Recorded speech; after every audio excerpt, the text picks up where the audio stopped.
அனைவருக்கும் வணக்கம். தொடர்ந்து ஆதரவளித்து வர அனைத்து அன்புள்ளங்களுக்கும் மிக்க நன்றி. செங்கோட்டையனுக்கு கிட்டத்தட்ட ஒரு 20க்கு மேற்பட்ட முன்னாள் எம்எல்ஏக்கள், தற்போது இருக்கக்கூடிய மாவட்ட செயலாளர்கள், அதிமுகவினுடைய முன்னாள் எம்பி இவங்கெல்லாம் வந்து ஆதரவு தெரிவிச்சிருக்கிறாங்க. அதை பற்றி நம்ம பார்க்க போகிறோம். அத்திக்கடவு அவிநாசி திட்டம், இந்த திட்டம் வந்து நான் ஏற்கனவே இந்த வீடியோவில் நம்ம பேசியிருக்கிறோம். புரட்சி தலைவி அம்மா அவர்களால் வந்து இந்த திட்டம் வந்து ஆரம்பிக்கப்பட்டது. 2016 வந்து அத்திக்கடவு அவிநாசி திட்டத்தை நிறைவேற்றியே தீர்வோம் அப்படின்னு சொல்லி புரட்சி தலைவி அம்மா அவர் வந்து வாக்குகள் வந்து சேகரித்தாங்க. 2016 மிகப்பெரிய அளவில் வெற்றியும் பெற்றாங்க. வெற்றி பெற்ற உடனேயே வந்து அந்த திட்டத்துக்கான நிதியை வந்து ஒதுக்குனாங்க. நிதிநிலை அறிக்கையிலையும் அதை வந்து சேர்த்தாங்க. அதுக்கு பின்னாடி எந்த ஆட்சி வந்தாலும், எந்த முதலமைச்சர்கள் வந்தாலும் அதை நிறைவேற்றியே ஆகணும். அதுதான் அவருடைய கடமை. அப்போ KP ராமலிங்கம் வந்து பொதுப்பணித்துறை அமைச்சராக இருந்தவர் அந்த திட்டத்தை செயல்படுத்துறதுக்கு ஆய்வு நடத்துறதுக்கான உத்தரவெல்லாம் பிறப்பிச்சாங்க. தற்போது நடக்கக்கூடிய சூழல் என்ன அப்படின்னா, இங்கே நான் தான் பெரிய ஆள், எனக்கு மிஞ்சின ஆள் யாருமே கிடையாது அப்படிங்கிற மாதிரியான ஒரு தோணியில் தான் எடப்பாடி பழனிசாமி தொடர்ந்து செயல்பட்டு வருகிறார்.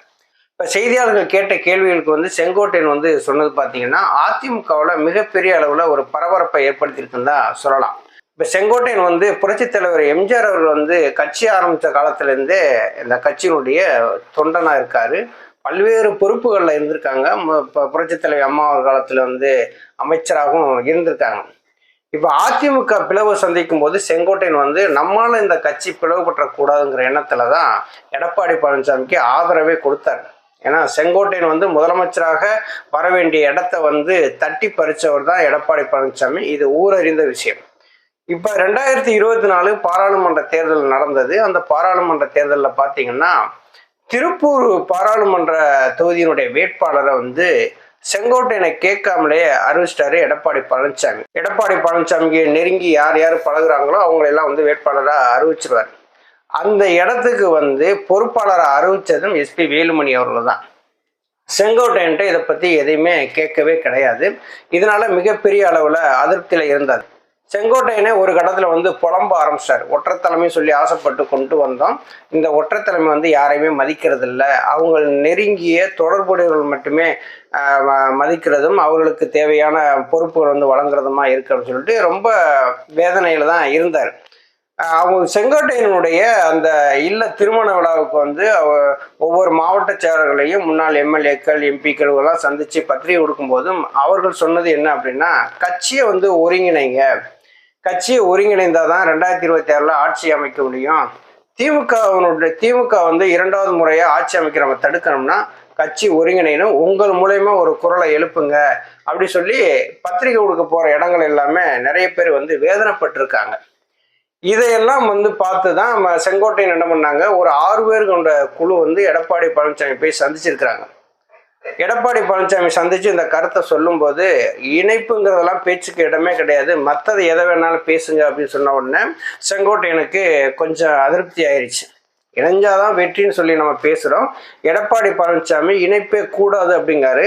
அப்போ புரட்சி தலைவர் எம்ஜிஆர் அவர்கள் உருவாக்கிய கட்சி, அம்மா அவர்களால் கட்டி காத்த அந்த கட்சி வந்து வீணா போயிருமே அப்படிங்கிற எண்ணம் அவர் மனசில், ஆள் மனசில் உருவாயிருச்சு.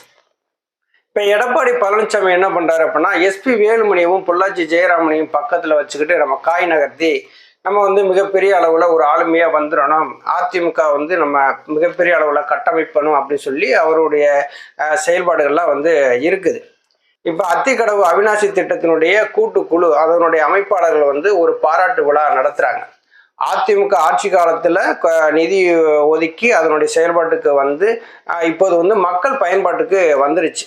ஒரு விழா நடத்துகிறாங்க அப்படின்னா அது யாருடைய ஆட்சி காலத்தில் நிதி ஒதுக்குனது, எப்படி செயல்பட்டதுன்னு சொல்லி அந்த கூட்டுக்குழுவுக்குன்னு தெரியாதா, அதனுடைய அமைப்பாளர்களுக்கு தெரியாதா?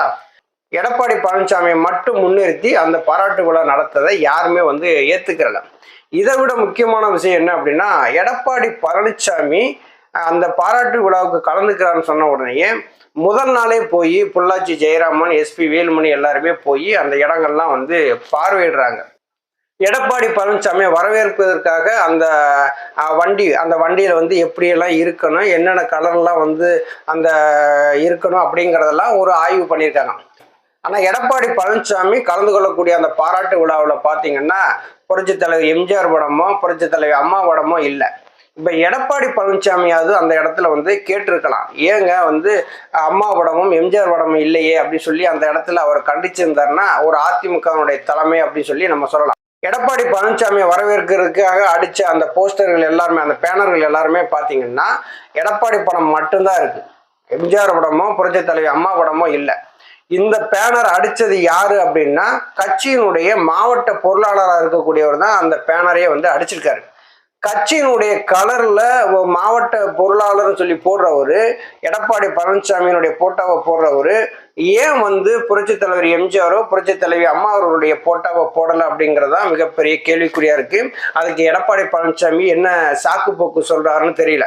இப்போ அத்திக்கடவு அவிநாசி திட்டத்தினுடைய கூட்டுக்குழுனுடைய அமைப்பாளர்கள் எல்லா கட்சியும் சார்ந்தவர்களா இருக்கிறாங்க, விவசாயிகளா சேர்ந்து நடத்துறாங்க, அதனால கட்சி சார்பட்டு நடத்துறோம் அப்படின்னு வச்சுங்க. சரி, அவங்க வந்து போடலை, ஓகே. கட்சியினுடைய மாவட்ட பொறுப்பாளர் வந்து எடப்பாடி பழனிசாமியை வரவேற்கிறதுக்காக அடிக்கிற அந்த பேனர்ல எதுக்கு எம்ஜிஆர் உடமும் புரட்சி தலைவி அம்மா உடமும் இல்லை?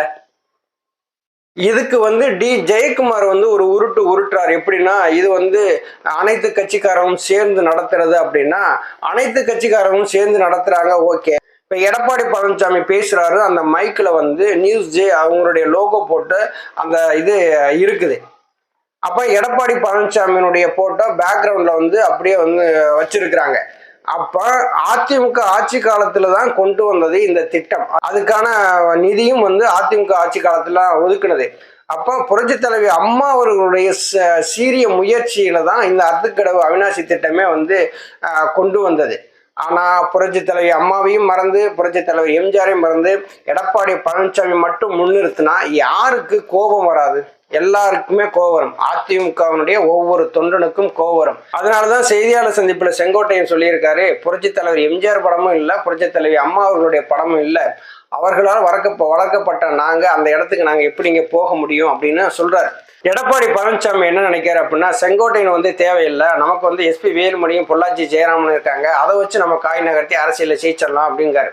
இப்ப எடப்பாடி பழனிசாமி மட்டும் முன்னிறுத்துறாங்க, எதுக்கு, இது என்ன காரணம் அப்படின்னு சொல்லி கேட்டோம்னா, இரட்டை இலை சின்னம் நம்மள்ட்ட இருக்கு, எம்ஜிஆரும் ஜெயலலிதா 2 பேருமே நமக்கு வந்து தேவையில்லை, 2026 அந்த சட்டசபை தேர்தலில் அந்த வாக்குகள் விழுந்ததுன்னா எனக்கான வாக்குகள்னு சொல்லிட்டு தன்னுடைய ஆளுமையை நிரூபிக்கணும் அப்படிங்கிறதுக்காக தான் எடப்பாடி பழனிசாமி இந்த மாதிரியான வேலைகள்லாம் செஞ்சுக்கிட்டு இருக்காரு. ஒரு பாராட்டு விழா நடத்துறாங்க, அந்த பாராட்டு விழா மேடையில போய் இப்படிதான் இருக்கணும், வரவேற்பு இப்படித்தான் இருக்கணும்னு சொல்றாங்க.